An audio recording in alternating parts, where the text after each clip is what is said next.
సంచలనం సృష్టించిన మెడికో సంధ్యారాణి ఆత్మహత్య కేసులో సాడిస్ట్ ప్రొఫెసర్ లక్ష్మిని అరెస్ట్ చేశారు పోలీసులు. 3 వారాలుగా పోలీసులకు దొరకకుండా తప్పించుకుని తిరుగుతున్న లక్ష్మీ దంపతులను చాకచక్యంగా పట్టుకున్నారు పోలీసులు. అసలు ఈ 3 వారాలు నిందితులు ఎలా తప్పించుకోగలిగారు?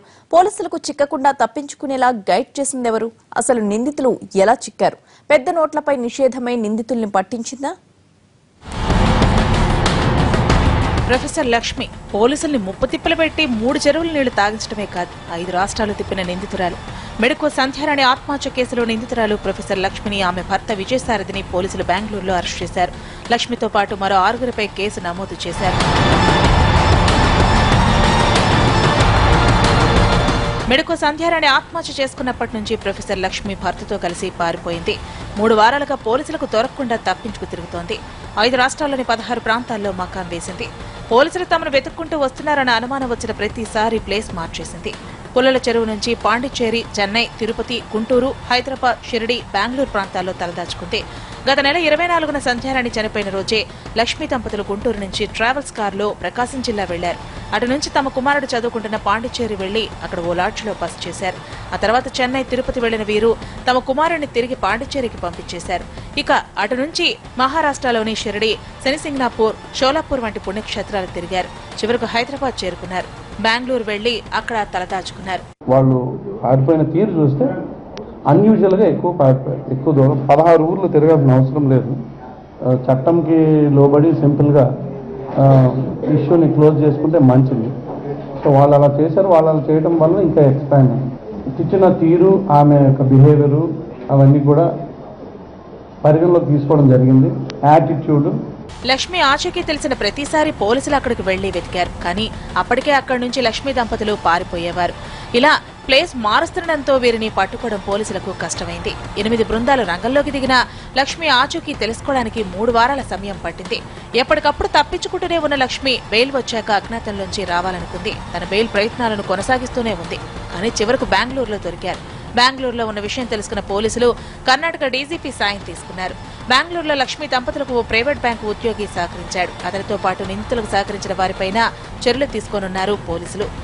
బెయిల్ వస్తుంది అని చెప్పి సింపుల్ గా మొదటి రోజే పారిపోయిన తర్వాత ఏమైంది? ఆ 3 రోజులు ఇనిషియల్ ట్రస్ట్ పోయింది. ఇనిషియల్ పోయిన తర్వాత వాళ్ళు జనరల్లీ నేను చెప్పాను ఇంతకుముందు కూడా ఏమైనా కేసుల్లో ఇలా జరుగుతాయి. కామన్ 1-2 పుణ్యక్షేత్రాలకు వెళ్తారు, 1-2 లాడ్జీలకు వెళ్తారు. 16 పుణ్యక్షేత్రాలకి 16 లాడ్జీలకి 500 రూపాయల లాడ్జీలో కూడా ఒక హెచ్ఓడి స్థాయి వ్యక్తి ఉండడం, ఇవన్నీ ఎందుకు జరిగాయి అంటే వాళ్ళు చెప్పారు కదా మాకు మిస్లీడ్ చేశాడండి. ఇవన్నీ మాకు ఎప్పుడు తెలుసు? ఇప్పుడు తెలుసు. ఇప్పటి నుంచి ఎవరెవరు సహకరించారు ఏంటనేది తప్పకుండా ఎంక్వైరీ జరుగుతుంది. కరెన్సీ బ్యాన్ చేయడం ఓ రకంగా కేసు కొలిక్కి వచ్చేందుకు సాయపడింది. 1500 నోట్లు నిషేధించడంతో ప్రొఫెసర్ దంపతుల దగ్గరున్న ఆ నోట్లు చెల్లకుండా పోయాయి. దీంతో తప్పనిసరి పరిస్థితుల్లో కార్డు ద్వారా ట్రాన్సాక్షన్స్ చేయాల్సి వచ్చింది.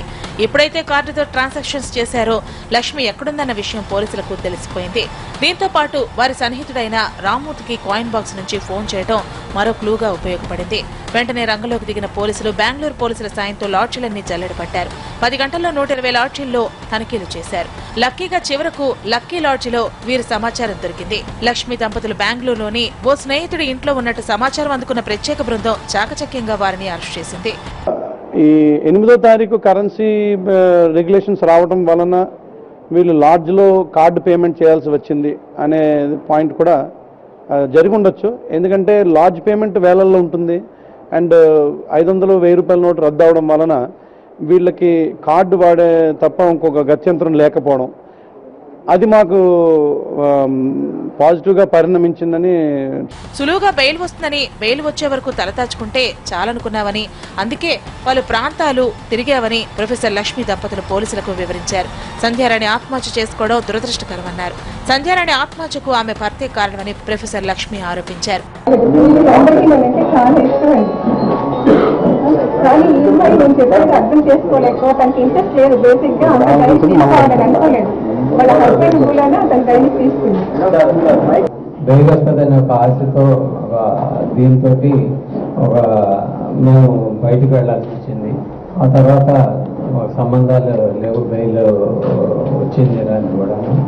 నిందితులను మీడియా ముందు ప్రవేశపెట్టిన పోలీసులు వారిని కోర్టులో హాజరుపరిచారు. ప్రొఫెసర్ లక్ష్మీ దంపతులకు కోర్టు ఈ నెల 29 వరకు రిమాండ్ విధించింది. మొత్తానికి శాడిస్ట్ ప్రొఫెసర్ లక్ష్మి దొరకడంతో కేసు కొలిక్కి వచ్చినట్టు.